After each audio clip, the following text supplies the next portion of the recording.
Salut, je suis Guillaume Carlen, créateur de vêtements et styliste. Vous m'avez peut-être déjà vu ici, ou encore ici. Aujourd'hui, si je me retrouve face à vous, ce n'est pas pour vous parler de couture, mais d'un nouveau projet qui me tient particulièrement à cœur. J'ai récemment vécu le syndrome de la page blanche, je n'arrivais plus à créer, je n'avais plus l'envie de coudre, je me suis retrouvé face à un besoin absolu de donner du sens à mon quotidien. J'ai alors réfléchi à ce qui donnait du sens à mon être et j'ai trouvé une réponse. Ces dernières années, j'ai eu l'occasion de rencontrer tellement de gens, plus particulièrement des femmes, qui m'ont inspiré et qui m'inspirent encore dans mon quotidien. Si j'aime leur confectionner des pièces uniques et sur mesure pour les sublimer, j'ai aujourd'hui à cœur d'aller plus loin en partageant leur histoire, afin qu'elles puissent inspirer d'autres personnes et diffuser un message de force et d'amour. Parce que s'il y a bien une chose qu'elles ont pu m'apprendre, c'est bien qu'elles ont en elles une force d'amour et de résilience que l'on ne peut expliquer. C'est donc, non sans appréhension, que je vous partage aujourd'hui mon échange avec Tina, thérapeute en soins énergétiques, qui travaille depuis le début de sa vie à faire éclore sa spiritualité pour la partager et accompagner ses patients avec le tarot, le magnétisme et le monde spirituel. Je vous souhaite une belle écoute et j'espère que vous aurez autant de plaisir que moi à écouter Tina nous partager sa vision très personnelle de la spiritualité et ses conseils pour apprivoiser cette année 2025 avec paix et sérénité. J'ai toujours cru, j'avais pas de preuves, tout le monde essayait de me faire changer d'avis, mais quand tu y crois vraiment, ça se réalise, ça se matérialise et ça devient vrai. Tout ce que je fais, je le fais avec le cœur. Le maître mot de cette pleine lune, c'est vraiment le mot oser. Ose dire qui tu es. Tu plairas pas à tout le monde. C'est vraiment une année de fin de cycle, de nouveau départ. Et je ressens vraiment que ça sera double. Ça veut pas dire, allez vous mettre dans une grotte, vous sortez plus de votre grotte. Je fais une introspection, si j'essaie de comprendre, ça veut dire que peut-être je vais foutre en l'air mon mariage. La peur, tu sais pas ce qui t'attend. Il vaut mieux rester dans ce que tu connais, même si ça te convient pas. Attends, je vois pas là, je suis dans le déni. Ok, stop, là, je m'effondre pas. J'ai été avertie, j'ai des warnings, je prends du recul. Je réfléchis, je souffle et puis après, je me lance. C'est comme si l'univers, il te teste. L'énergie, elle est positive, elle est négative. À nous de trouver l'équilibre aussi. C'est ce qui est là pour te faire avancer. Responsabilisez-vous. Rejoignez alors notre discussion et n'hésitez pas à partager et diffuser ce message si cela résonne en vous. Bonjour Guillaume. Salut. Salut, ça va? Bien et toi? Ouais, ça va bien. Merci pour l'invitation. Ça fait pas longtemps qu'on se connaît, mais moi j'ai l'impression qu'on se connaît depuis toujours, quoi. C'est pour ça que... Ça fait un peu plus d'une année qu'on se connaît. Ouais. On s'est rencontrés Un cours d'astrologie. pour l'astrologie. Ouais. C'est drôle parce que l'astrologie c'est quelque chose qui m'intéressait déjà depuis quelques temps et j'avais vraiment envie de le développer mais je savais pas trop quoi faire et pourtant notre copine qui donne ses cours elle m'avait déjà parlé de ses cours mais c'est comme si c'était parti quelque part puis un jour c'est revenu puis je dis mais tiens Anne-Louise elle fait des cours d'astrologie, j'aimerais développer l'astrologie donc et je lui ai relancé un message puis c'est comme ça qu'elle a débuté aussi la session. Ouais. Où du coup on a pu se rencontrer. Effectivement, puis moi c'est vrai que l'astrologie fait partie de ma vie parce que j'ai toujours été attirée par l'astrologie, les étoiles, les planètes, les astres, un peu comme tout le monde. Je veux dire, enfant on regarde les étoiles et on se dit waouh, est-ce qu'il y a quelqu'un qui habite là-haut? Enfin c'est normal. Et puis c'est vrai que ça m'intéresse comme tout le monde. Et puis je me disais ouais, pour faire un cours d'astrologie c'est compliqué, il faut aller loin et tout. Puis un jour, en discutant avec une copine, justement, elle m'a dit « Mais non, écoute, il y a Anne-Louise qui fait des cours d'astrologie. » Et le même jour, je l'ai appelée.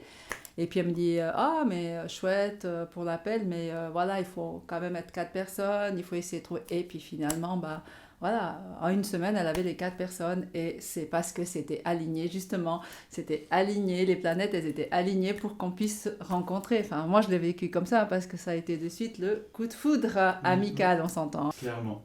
Bon, en plus, une petite anecdote, la veille du cours d'astrologie, j'ai pas réussi à dormir de la nuit, notre premier cours. Je sais pas ce qui s'est passé et j'avais regardé sur internet la signification du rêve que j'avais fait et il disait justement que c'était qu'on allait...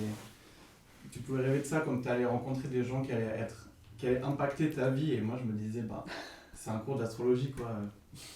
Je savais pas trop quand attendre et puis j'ai rencontré Tina. Et voilà, c'est vrai que c'est une amitié très forte et je pense qu'il n'y a pas de hasard, on sait très bien qu'il n'y a que des rencontres qui ont été fixées il y a longtemps et longtemps et longtemps.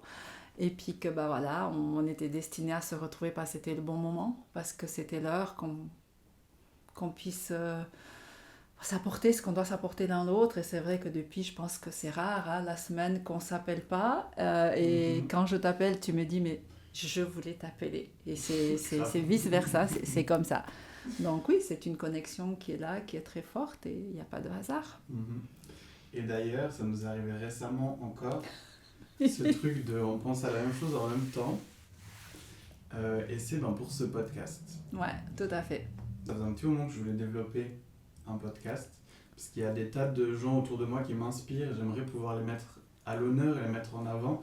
Je me dis, les personnes qui m'inspirent peuvent être réunies au même endroit, par le biais de ma chaîne, ça peut être génial. Que toi, ça faisait aussi un petit moment que tu réfléchissais à partager ce que tu fais, parce que tu es thérapeute. Alors je sais pas, un soin énergétique, mais voilà, les soins énergétiques c'est vaste, hein, c'est très très vaste, donc voilà. Donc si tu veux nous parler un petit peu de toi et après nous expliquer qu'est-ce qui te tient à cœur justement pour ce podcast. Alors me parler de moi ce serait compliqué parce que je pense qu'on pourrait en avoir pour des heures et des heures et des heures, donc effectivement ça fait très très longtemps que moi je canalise des infos ou je fais des rêves prémonitoires, enfin, et puis il y avait vraiment cette information qui revenait tout le temps, c'était tu dois transmettre, mais en dehors tu dois transmettre vraiment beaucoup plus large, et puis j'étais pas prête, je le sentais pas, je me disais mais qui c'est qui va s'intéresser à ce que moi je dis, je veux dire c'est pas... je voyais pas l'utilité, je veux dire, c'est vrai que si un patient me demande en dehors du soin d'expliquer, voilà, je consacre du temps, j'ai ce cœur, cette envie de partager, vraiment d'essayer d'expliquer par rapport à ma propre vision, à mon interprétation, parce qu'il faut pas oublier que tout ce qui est énergie est interprété différemment, hein. C'est soit ça résonne pas, et on n'est pas obligé de penser tous de la même façon. Il n'y a pas qu'une seule vérité, il y a 1 milliard de vérités du moment que ça résonne ici avec le cœur. Et puis c'est clair que je me disais mais non, moi c'est vrai que je partage avec les copines, je partage vraiment. Et puis là c'est vrai que cette année je pense que cet appel de l'âme était très très fort, et puis j'ai eu le courage d'oser justement m'affranchir de ces peurs, de vraiment me libérer, de me faire confiance, et puis de partager un peu ma passion, parce que c'est vraiment une passion, je suis passionnée par ce que je fais, vraiment j'essaie de transmettre un peu, et je me dis c'est pas le hasard, hein, c'est aussi parce que il y a cette pleine lune, hein, du 12 février qui est la pleine lune en Lion, et c'est vraiment ça, c'est rayonner, mais rayonner vraiment en toute modestie, hein, c'est vraiment... oser être soi, se faire confiance, et puis s'affranchir vraiment de toutes ces peurs, oser être soi, et puis sortir un peu de cette illusion qu'on doit se taire, on doit rester dans notre coin, on doit surtout pas déranger. Donc non, et là je me sentais prête, je dis ok voilà, je suis moi, je suis composée de plein de choses, et je rentre dans aucune case, et je veux pas rentrer dans une case. Donc même quand tu es thérapeute, d'accord, mais tu fais plein de choses. Tu es thérapeute lorsque tu écoutes ton ami, même autour d'un verre, parce que cette personne, elle a besoin de parler, tu es une oreille. Enfin, ouais, c'est vaste, c'est comme ça. On est tous un peu thérapeutes. Je pense qu'on est tous thérapeutes, ouais, tout à fait. Et justement, donc c'est ça, ce qui compte, c'est le cœur. Pour moi, tout ce que je fais, je le fais avec le cœur, c'est cette connexion au cœur, et je pense que c'est le fil conducteur de toute ma vie, de tout ce que j'ai vécu, et ce qui m'a construit aussi, c'est ce que j'ai ici dans le cœur, cette connexion au cœur, et puis la connexion à plus haut, parce que j'ai une grande foi, je crois beaucoup, je crois en quelque chose qui est beaucoup plus fort que nous. Chacun peut lui donner le nom qu'il veut, hein. Certains vont dire Dieu, certains vont appeler l'univers, certains vont appeler ça le divin. Chacun est libre de donner le nom qu'il veut, mais pour moi, oui, il y a quelque chose de plus fort que nous qui est là, qui nous soutient, qui nous aide lorsqu'on est au fond du bac, lorsqu'on est à terre, qui nous aide à nous relever. Mais pour ça, il faut aussi le demander, et puis garder à l'esprit qu'on a tous droit aussi à cette aide, elle est là pour nous. Donc, donc j'essaie juste de... Après, c'est clair, c'est ma façon de voir les choses, ça ne veut pas dire que c'est juste, mais pour moi, c'est ma façon, ça m'appartient, et c'est juste par rapport à ce que j'ai dans le cœur. Je dois dire que c'est la première chose qui m'a séduit chez toi, si je peux dire. C'est qu'il y avait justement cette conscience de qui tu es, de ce que tu as envie de transmettre et surtout cette grande foi, comme tu dis. En fait, pour quelqu'un qui ne pratique pas forcément la spiritualité ou qui n'a pas forcément ces notions, on va souvent chercher à se rassurer par quelque chose de rationnel, en fait. Seulement dans la spiritualité, il y a quand même cette notion de croire, même sans forcément voir, et juste de le ressentir et de le savoir. Et c'est vrai que chez toi, ça m'a beaucoup inspiré aussi, en dehors des cours d'astrologie, aussi en dehors de ton cabinet, tu sais, en fait, au fond de toi, parce que tu le ressens, et à partir du moment où tu le ressens, c'est juste. Et, et je trouve que c'est inspirant, parce que des fois, justement, on va ressentir quelque chose, mais on va peut-être essayer d'éteindre un peu ça, parce qu'on va se dire, je sais pas, c'est ma tête qui invente quelque chose, etc. Mais toi, tu as vraiment cette notion, et c'est ça que j'ai pu apprendre avec toi, justement, de ce ressenti, de lui faire confiance, et que tu le ressens, tu le sais, et c'est juste pour toi, et c'est ça qui est le plus important, en fait. Tout à fait. On ne peut pas expliquer de toute façon. On peut pas, c'est pas comme les maths, hein, 1 égale 2. Tu mets une pomme avec une pomme, tu as 2 pommes. C'est quelque chose qui est là. C'est quelque chose qui est tellement puissant en toi. C'est quelque chose que oui, tu peux pas le toucher, mais tu le sais. Tu peux pas le prouver, mais c'est clair. Et ce que je trouve beau, c'est que quand tu y crois vraiment, finalement, ça se réalise, ça se matérialise et ça devient vrai. Tu peux pas le prouver. Mais du moment que tu crois, je veux dire, quand on dit que tes pensées sont créatrices, c'est la vérité. Enfin, moi, j'ai eu tellement de preuves. Euh, j'ai eu les preuves après. J'y ai toujours cru, j'avais pas de preuves. Tout le monde essayait de me faire changer d'avis, de dire ouais, t'exagères, ouais, non, c'est n'importe quoi. Et je disais ok, t'as le droit de penser ça, mais moi j'y crois ici, je peux pas te prouver, mais je suis sûre de moi. Mais j'ai pas de preuves, mais je continue d'avancer comme ça parce que j'en suis sûre. Et puis finalement, c'est comme si l'univers il te teste, il te dit ok. On t'a testé 1 fois, 2 fois, 3 fois, t'es pas sorti de ton chemin. T'es resté aligné dans tes croyances, dans ce qui est juste pour toi. Cette rectitude comme ça, c'est vraiment cet alignement que tu as ici. Et puis là, c'est que j'ai commencé à avoir des preuves. Après, voilà, c'est comme ça. Mais je pense que chaque personne, si tu restes droit dans tes bottes, si tu restes droit, aligné avec ton cœur, eh ben, tu peux vivre ça. Tu peux, c'est pas possible autrement. Après, c'est clair qu'on vit dans une société qui essaie de te formater, dans une société qui fait en sorte que tu voudrais que tu crois comme ce que tu entends à la télé, comme ce que tous les autres pensent, et puis finalement que tu suives le troupeau. C'est compliqué quand tu sors du troupeau, justement.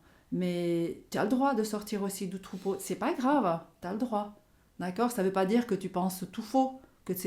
Mais voilà, tu as le droit. C'est pas grave. Donc tu dois oser être toi. C'est vraiment sortir de cette illusion-là que c'est pas grave si tu es différente. Et que oui, on veut te casser, mais c'est pas grave, t'es pas obligé de te laisser casser. Tu continues de dire, mais moi je suis comme ça. Je sais pas pourquoi, mais je suis comme ça. Et t'avances. Donc voilà. Mais ça part d'ici. La connexion au cœur, c'est la base de tout ce que tu fais tous les jours dans ta vie. Du moment que tu te lèves le matin. Je veux dire, le plus beau métier du monde, c'est celui que tu te lèves le matin et que tu as le sourire. Que tu sois paysagiste, boucher, que tu sois femme de ménage, que tu sois éboueur, c'est pas grave. C'est le plus beau métier du monde. Lorsque ici, ça vibre dans ton cœur. C'est ça. Il faut être sûr de ça, tout le temps. Ouais, il y a cet alignement au cœur qui revient aussi beaucoup dans ce que tu dis. C'est assez fort parce que on pourrait se demander comment être plus connecté à soi-même. Et donc j'imagine qu'un des conseils, ce serait justement se reconnecter avec son cœur et ses ressentis aussi. À fond. Et donc on se retrouve aujourd'hui pour ce podcast. On en a parlé il y a quelques semaines justement. Ouais, je pense qu'il y a 2-3 semaines, on s'est vus. Et puis tu m'as proposé. Tu m'as dit, je veux te proposer quelque chose, mais je suis sûre que tu vas me dire non. Et puis là, tu m'as proposé ce podcast et je t'ai regardé, je fais, oui, je suis prête, j'ose. Enfin, j'ose. Et je pense que c'était l'année 2025, c'est vraiment ça pour tout le monde, oser. Oser être qui vous devez être, qui vous êtes venu incarner sur Terre. Affranchissez-vous de vos peurs. N'ayez peur de rien. Allez-y, foncez, écoutez votre cœur. Rayonnez, vraiment osez. Du moment que ça part du cœur, que vous êtes aligné avec ce que vous voulez faire, que ce soit professionnel, que dans n'importe quel domaine de votre vie, osez. C'est pas grave, osez, allez-y, foncez. Et voilà, j'ai osé. Je me suis libérée de mes peurs, parce que voilà, comme tout le monde. Mais j'avais juste envie de partager qui je suis. Parce que on me l'avait souvent proposé, ça fait très longtemps. Mais j'étais pas prête, voilà, c'était comme ça. Et la société veut tout de suite. Et moi, je suis pas du genre à aller tout de suite. Moi, je prends le temps. Le temps, même si je suis bélier, mais je prends le temps. Et je pense qu'on tout arrive à point à qui c'est attendre. Et moi, j'avais besoin d'attendre pour enfin aujourd'hui dire, ok, j'ose. Maintenant, je partage ma vie. Ça n'a pas été facile. Hein. J'ai pas eu une vie facile, comme beaucoup de personnes, hein, finalement. Voilà, c'est comme ça, mais si j'en suis là aujourd'hui, c'est parce que j'ai toujours cru, justement, cette foi. Donc on revient à cette foi où j'ai toujours cru qu'un jour les choses seraient plus douces, seraient plus belles pour moi, et puis que finalement le vent tournerait, et puis que la tempête, elle finit par s'arrêter, et puis que le soleil brille. Donc c'est cette foi-là qui m'a guidée depuis toujours, depuis toujours. Et c'est ce qui me réconforte, et c'est ça qui, dans mon cœur, qui a cette foi-là. Et j'y crois à fond. Il y a deux choses dans ce que tu dis. Tu nous as parlé de la pleine lune en Lion, dans l'axe Lion-Verseau du 12, le 12 février, ouais. Et il y a aussi un lien avec 2025. Oui, effectivement. Qui est en numérologie. Et le chiffre 9. Le chiffre 9. Qui est le chiffre qui représente l'ermite, hein, qui pour moi est une carte magnifique. Donc après, peut-être, voilà, dans mon tarot à moi, hein, d'accord, parce qu'il y a 1 millier de tarots. Donc c'est vrai que moi j'adore le tarot doré. Et même s'il est un peu kitsch, mais voilà, l'ermite, c'est ça. L'ermite, ça représente vraiment, moi je trouve que c'est une magnifique carte parce qu'elle a énormément de lumière. L'ermite représente l'introspection en soi. C'est la sagesse, la connexion à soi. Donc on revient toujours à soi. C'est vraiment, et l'introspection, c'est vraiment regarder au plus profond de nous. Qu'est-ce que je fais sur cette terre? Qu'est-ce que je suis venue chercher? Qu'est-ce que je ressens? Qu'est-ce qui me ferait plaisir? Et moi, dans tout ça.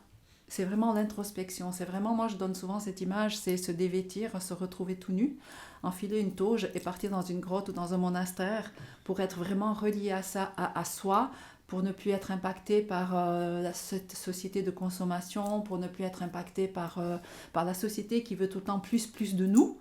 Donc c'est vraiment ça, se retrouver, se connecter à soi, se poser les bonnes questions, qu'est-ce qu'on a envie finalement, prendre le temps nécessaire à cette introspection, donc à cette connexion à son âme, à cette sagesse intérieure qu'on a tous, hein. On l'a tous. Il faut vraiment arrêter, il faut enlever les lunettes et puis regarder à l'intérieur de soi et pour la faire jaillir, parce qu'elle est là. Cette petite flamme, on l'a tous en nous. Donc laissons-la jaillir. Et donc vraiment, cette année, c'est une année d'introspection, c'est vraiment ça. Donc, alors c'est vrai que moi, j'avais reçu en canalisation, hein, vraiment des choses assez fortes, hein, où l'univers nous disait que cette année, c'était vraiment un passage plus fort, plus puissant à notre propre connexion, qu'il fallait prendre le temps et le courage d'éclairer nos parts d'ombre, un temps de silence, d'introspection, éclairer nos peurs, nos leçons incomprises ou inachevées, revisiter nos cycles répétitifs ou anciens, et y amener, y déposer la compréhension. Parce que la compréhension, de toute façon, c'est la clé. Hein. C'est vraiment, on ne peut pas se sortir d'une situation si on ne comprend pas pourquoi est-ce qu'on a dû vivre telle ou telle situation. Ensuite, l'accepter. Donc l'acceptation. Dire, ok, j'accepte. Ça devait être comme ça, je ne peux pas changer les choses, je devais traverser ça. Le pardon. Le pardon, c'est vraiment ce qui va nous apporter la paix. Dans les moments les plus difficiles, hein, dans tous les événements les plus difficiles, c'est vraiment le pardon. Le pardon, c'est très individuel, c'est très personnel.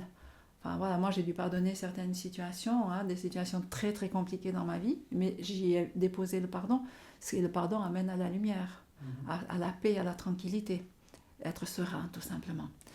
Donc, cette année, c'est ne pas flancher, ne pas abandonner, se relever, s'élever, surtout se laisser aimer par soi, parce qu'on a tendance à ne pas s'aimer. Pourquoi s'aimer? Ah, mais non, c'est vraiment de l'auto-sabotage, alors qu'avant d'aimer les autres, il faudrait apprendre à s'aimer soi. Donc voilà. Et ensuite, être aimé par le divin, sans se juger.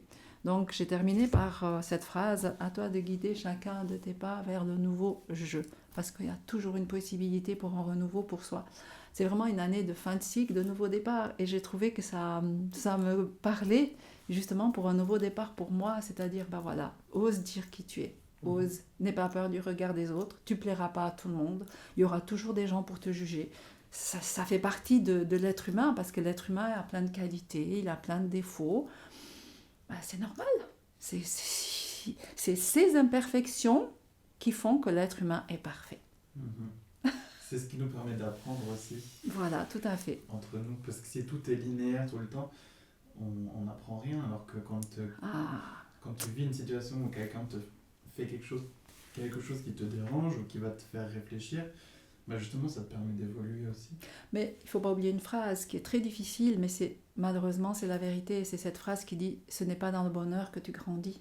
C'est justement dans le malheur, dans le chagrin, dans les tristesses, les déceptions et les blessures. Mais n'oublie pas aussi qu'à côté de ça, il y a la joie, le bonheur, il y a l'amour, il y a la fête, il y a cette sororité, il y a tout ça. Et tout ça, ça amène l'équilibre aussi. Donc ça fait grandir. Donc à nous de trouver l'équilibre aussi. C'est complémentaire. On dit que l'ombre ne peut pas exister sans la lumière. Non, effectivement. La lumière toute seule, elle sert à rien. Donc effectivement, il y a l'ombre, il y a la lumière, c'est l'équilibre.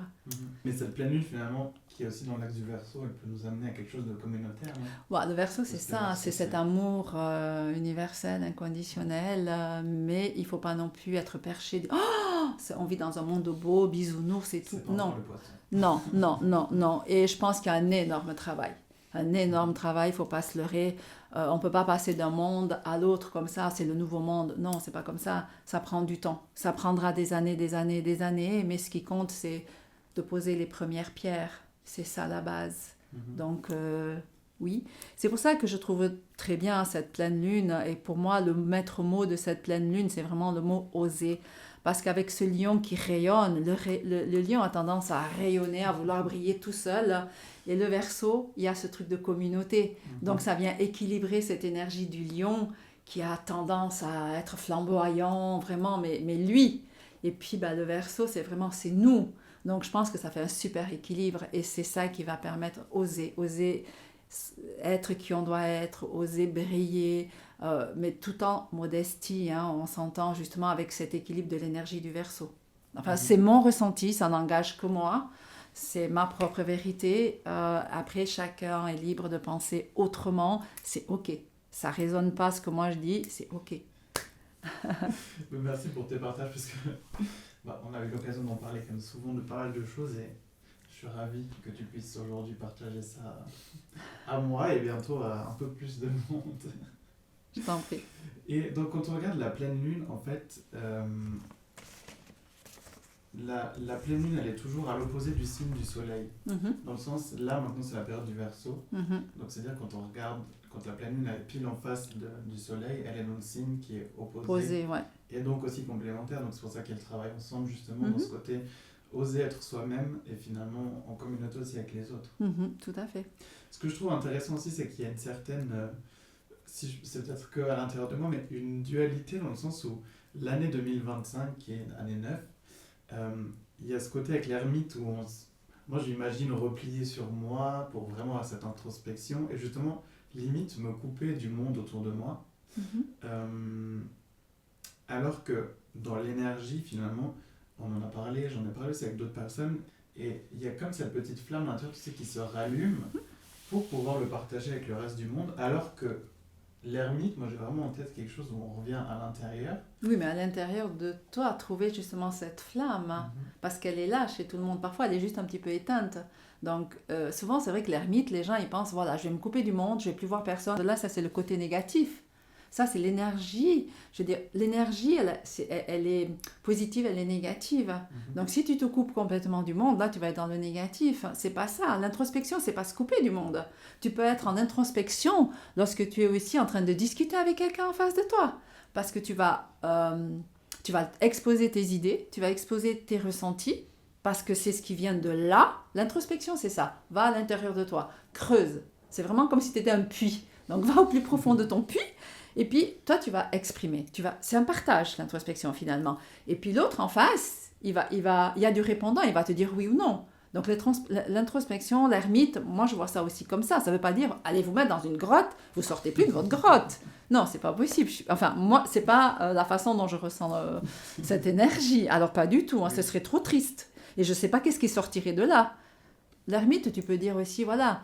C'est un chemin, le chemin de l'âme, c'est le cheminement, c'est un chemin personnel, c'est l'introspection. Je veux dire, moi personnellement, je sors de 8 ans de travail intérieur, d'introspection, et je ne me considère pas du tout comme un ermite. Et c'était magnifique, c'était ce dont je... C'est pas ma carte d'âme, effectivement, non, tout à fait. Ça montre aussi que, même si l'ermite, on peut imaginer que c'est Oui, bien sûr, c'est revenir à l'intérieur de soi, mais finalement, ça n'empêche pas le partage Non, tout à autour fait. aussi. Au contraire. Et ce qui est drôle aussi, c'est que justement, cette pleine lune en Lion, elle va... Je trouve qu'il y a vraiment quelque chose dans le sens... elle nous invite à sortir de nous-mêmes, cette pleine Mhm. lune. Tout à fait. Oser aller vers À l'autre. Oser, lorsque tu oses t'exprimer, tu es obligé de t'exprimer face à quelqu'un. Tu t'exprimes pas face à toi-même tout seul devant un miroir. Donc c'est ça, c'est partager aussi ta passion. Mhm. Donc ta passion, elle est là-dedans. Donc c'est cette flamme. C'est vraiment ça. Donc tu es obligé de la partager. Lorsque tu dis partage, il y a quand même deux personnes, au minimum. Mhm. Tu vois, donc oui, c'est vraiment ça. Ouais. Il y a, j'ai l'impression, en tout cas de ce que j'entends, cette invitation à ne plus être dans la dualité, Mhm. mais en même temps, j'ai l'impression qu'elle est essentielle parce que, ben, comme on peut le voir avec cette pleine lune ou avec l'année 2025, l'ermite, justement, il y a cette introspection, mais il y a quand même ce côté partage, il y a sortir pour se montrer, mais aussi le faire en communauté. Mhm. Donc finalement, c'est comme si c'est indispensable en fait d'avoir chaque fois l'envers, l'opposé, tu vois. Bah, L'envers c'est du décor, complémentaire. l'opposé, exactement. Mais c'est complémentaire. C'est ça qui va te permettre d'avancer. C'est d'avoir en face, Mhm. tu vois. Enfin, moi, c'est comme ça que je le ressens. Ouais. Mais sinon, tout seul, c'est pas possible. Mhm. On peut pas te... Pour faire avancer, pour faire évoluer, il faut qu'en face, on te contredit, ou on te dit, ok, je suis d'accord avec ta façon de voir le truc. Voilà, moi, je le ressens comme ça. Et puis c'est cet échange qui va vous faire, bah voilà, vous allez vraiment partager, dire oui, mais moi je le pense comme ça, moi je le ressens comme ça, et vous allez monter, vous allez monter, vous allez monter, et finalement vous allez arriver à un résumé euh, qui avait rien à voir avec le début, mais vous aurez évolué, et c'est ça. L'introspection, c'est ça, c'est le but, c'est l'évolution, c'est s'élever, c'est changer quelque part, mais uniquement si la personne elle le souhaite. Parce que quelqu'un qui va faire ça, je vais faire une introspection, un cheminement personnel, mais que ça sort pas de là, qu'il échange rien, il bougera pas. Il n'y a pas de miracle. Parce que faire une introspection, ça fait mal. Parce que tu vas éclairer justement ces parts d'ombre en toi qui sont là, et que souvent tu as essayé d'avancer sans les regarder. Tu as essayé de faire, attends, je vois pas là, je suis dans le déni, je fais semblant. Mais un jour, voilà, ça te rattrape. Parce que c'est ce qui est là pour te faire avancer, tout simplement. Mais dans tous les domaines de ta vie, c'est comme ça. Et c'est ce qu'on va apprendre cette année. En 2025, je En pense tout cas, que les oui. énergies sont propices pour le faire. C'est effectivement, et puis elles seront doubles, hein. Moi, je ressens vraiment que ça sera double, puisque nous avons en horoscope chinois hein, l'année du serpent. Mhm. Donc, pour moi, vraiment, l'énergie de l'ermite combinée, ben voilà, cette énergie du serpent, c'est vraiment quelque chose qui peut secouer certaines personnes. Donc, le but, c'est du moment que tu es averti que les énergies risquent de te secouer, tu te dis, ok, stop, là, je ne m'effondre pas, j'ai été averti, j'ai des warnings, je prends du recul. Je réfléchis, je souffle et puis après je me lance. Mais effectivement, le serpent, c'est ça, c'est la transformation, c'est changer de peau, c'est sortir de cette zone qu'on appelle confort, mais qui est absolument pas du tout confortable, plutôt inconfortable. Sortir de cette zone-là pour aller vers... Souvent, le problème, c'est ça, c'est que les gens, ils aiment pas, ils ont peur parce que l'inconnu, tu connais pas l'inconnu, donc tu as peur, tu sais pas ce qui t'attend, donc il vaut mieux rester dans ce que tu connais, même si ça te convient pas. Donc, c'est pour ça que les introspections, ça fait peur parce que ça va te mener où? Souvent, les gens disent, ouais, mais attends, si je fais une introspection, si j'essaie de comprendre, ça veut dire que peut-être je vais foutre en l'air mon mariage, je vais foutre en l'air... Il y a peut-être des trucs que je voudrais plus avoir. Alors, ils veulent pas ça. Mhm. Mais ça, c'est personnel. Chacun il fait ou il fait pas. Si à un moment donné, tu te poses la question en te disant, mais moi, j'ai besoin de faire un chemin, j'ai besoin de comprendre certaines choses, c'est que quelque part, il y a l'appel de l'âme qui te dit, hé Coco, ça va pas. Et puis à toi, il y a ta part humaine et ta part de l'âme. À un moment donné, il faut que ça soit... il faut que ça aille ensemble. Parce que si c'est dissocié, parce qu'un te dit oui, mais là ça va pas, et puis l'autre oui, mais j'ai peur, ça va pas le faire. Mhm. Il faut que ça fasse un. C'est tout. Ça s'appelle l'unité. L'unité. Il faut que ce soit en accord, aligné. Que ce que tu dis, ce que tu penses, ce que tu ressens, c'est tout ok. Mhm. Voilà. Et le serpent cette année, c'est ça, c'est le changement de peau, c'est le renouveau. Donc c'est vraiment, ouais, on revient à l'ermite quoi. Donc il ne faut pas avoir peur, il faut tout simplement dire ok, cette situation elle est inconfortable pour moi, comment est-ce que je peux faire, qu'est-ce que je peux faire que ça devienne plus tranquille, plus serein. Et puis voilà, il existe plein d'outils justement pour aller mieux, c'est-à-dire soit en parler avec les amis, voir des thérapeutes. Je veux dire, même s'il faut aller voir des psys, il n'y a aucun problème. Mais prenez-vous en main. Franchement, responsabilisez-vous face aux événements de votre vie. C'est hyper important ça. Responsabilisez-vous. Arrêtez de mettre la faute sur les autres, sur le monde, sur la société. Regardez d'abord qu'est-ce qui ne va pas en vous et puis demandez de l'aide. Osez demander de l'aide, c'est ça aussi. C'est pas uniquement oser rayonner, oser demander de l'aide, oser dire là ça va pas. Qu'est-ce que je peux faire? Quel outil je peux utiliser pour aller mieux? Que ce soit voilà, un psy, si on ne croit pas aux énergies, on a le droit de ne pas croire. Voilà, c'est pas grave. Mais demandez de l'aide, responsabilisez-vous, faites en sorte d'aller mieux dans cette incarnation ici sur Terre. Enfin, c'est mon ressenti. Je crois aux énergies, mais je crois à tout ce qu'il y a à côté. Après, voilà, pour certains, aller mieux, ce sera aller se faire masser. Allez-y, faites-vous masser. Une coupe de cheveux, n'importe quoi. Faites-vous du bien, osez être votre propre priorité. Faites-vous du bien. Ouais, faites-vous du bien. Ouais. C'est un bon conseil parce que c'est vrai qu'il y a peut-être des gens qui ne vont pas forcément se tourner vers des thérapeutes pour des soins énergétiques. Mais c'est ok aussi. Et peut-être que pour quelqu'un, faire un footing de 2 heures, ça va leur faire du bien. Ah bah à fond, Si allez-y, faites. Foncez. Osez. Osez. Vous voulez vous inscrire à une salle de sport, faites du crossfit. Osez, osez, osez. Tu as fait un bon parcours en tout cas, bravo. Merci. Bah voilà, c'est juste ça aussi, pouvoir inspirer chaque personne à sortir un peu de son mal-être peut-être, de ses peurs, de ses illusions, comme quoi on est obligé de souffrir, on est obligé de supporter tout ça et oui on peut, mais on peut en sortir aussi plus fort et victorieux quoi, on est avancé. C'est un beau message. C'est pour presque être le mot de la fin. Voilà, nous on commence par le mot de la fin. Merci de nous avoir regardés. Voilà, c'était rapide, court mais intense. Comme à chaque fois qu'un bélier. Voilà. Merci beaucoup pour votre invitation, c'était un plaisir. Un plaisir. Au revoir, à la prochaine.